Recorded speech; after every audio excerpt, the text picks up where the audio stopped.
Welcome to Kentucky Brew Reviews. I'm Radar. Special K, and tonight we're doing Founders Agave Classica. It's a prickly pear beer. It's barrel aged, so it's Imperial Ghost style, brewed with agave and sea salt, and aged in tequila barrels. Oh wait, no. How much is what's the alcohol?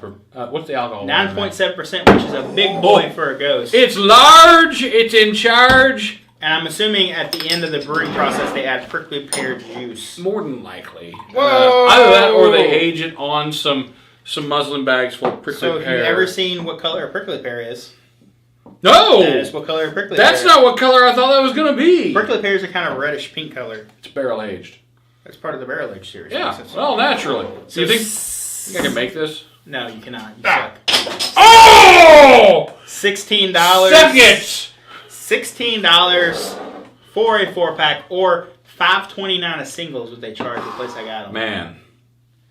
Man. Color, it's pretty. It's pretty filtered. It's got this nice pinkish, orangish, reddish color to it. Have a smell of that. Tequila. And man, there's some prickly pear. There's some footiness in this. What's a ghost? It's an Imperial Ghost. It's a super ghost. Yeah. Right? Well, yeah. It smells almost fermented. Well, how often do you see? What is its beer? No. I mean like winey fermented. It's almost 10%. So I mean that's a big boy. That's fair. Put the big boy in your mouth. That's such a big looking beer. That beer looks like it's large. Paul Bunyan. Huh.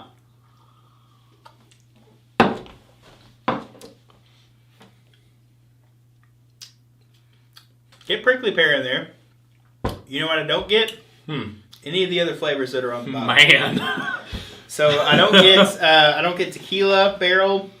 I guess I can get a little sea salt on there. I get the prickly a little pear. bit of agave sweetness out of that. I don't get any barrel in there. It's pretty sweet up front. The prickly pear is really nice. It's not as tart as I was expecting it to be. Mm-hmm. Well, a lot of tequilas are not aged in charred barrels. They're not super dark like that. Yeah, but I'm really not getting much tequila in there. But the prickly pear is nice. But I was expecting it to be more sweet. I mean, not sweet, sorry, sour. It's not as sour. A as little I want it bit, to yeah. On the other hand, this might be the sweetest, most drinkable beer I've ever had. It is drinkable, but it is also, like I said, it does not taste remotely close to 10%. No.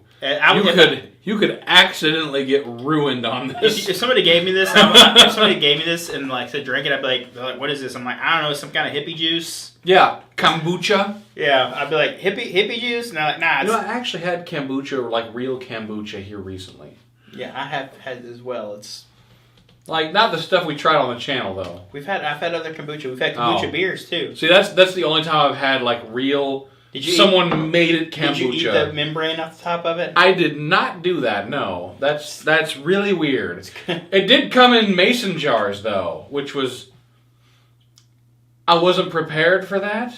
I don't know, man. It's good for the old booty hole, you know. It's supposed to be real good for you. This reminds me of kombucha though, a little bit. Tiny. It's the sweetness. Kombucha is not quite as sweet as this, but no. I like it. I don't love it. I really like the prickly pear flavor in it. It's nice. You don't get that often in beers. There's only 1 or 2 other beers I've seen with prickly pear in them. Man. Shiner specifically. Prickly pear is such a good thing to add to beer. The sweetness is turning me off a little bit. So, I mean, assuming... Yeah, it's pretty sweet. Being this high of an ABV and a ghost, Imperial Ghost, I expect it to be sweeter. Mm-hmm. Like, it should be... I expect it to be a higher sweetness level, but this one's just too much for me.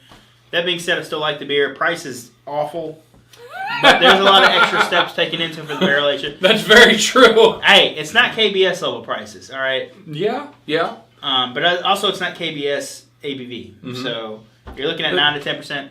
This being an Imperial, you could also age it a little bit. I kind of hope they bring their barrel aged malt liquor back. I didn't hate that. I was like, didn't think I was gonna like it. I'm like, look at this, a craft beer company making a barrel aged malt liquor. Who would have thought? To be fair, technically, breakfast stout is a malt liquor.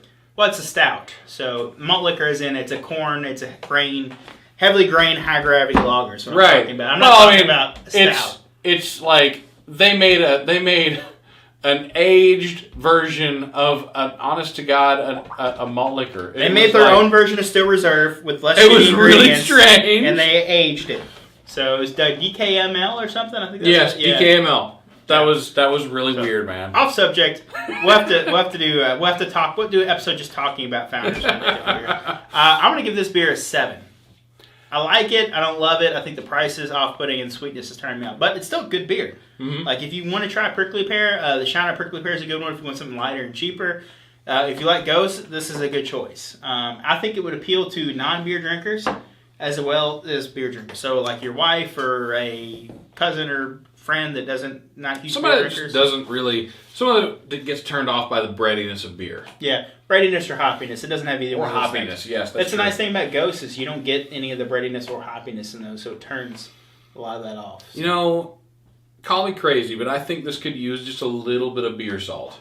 It has like just a touch of salt. Can you not hear the salt? Can you not taste the salt? Oh yeah, I can taste the salt, but the salt would cut through that sweetness a little bit better. I think it needs more sour. I think that's what sour would be good. I think the Ghost needs to be stronger. I'm gonna give it an 8. I think this is a fantastic beer for almost anybody, including people that don't like beer, and that's one of the big reasons that I will give it an 8 over whatever it is you just gave it.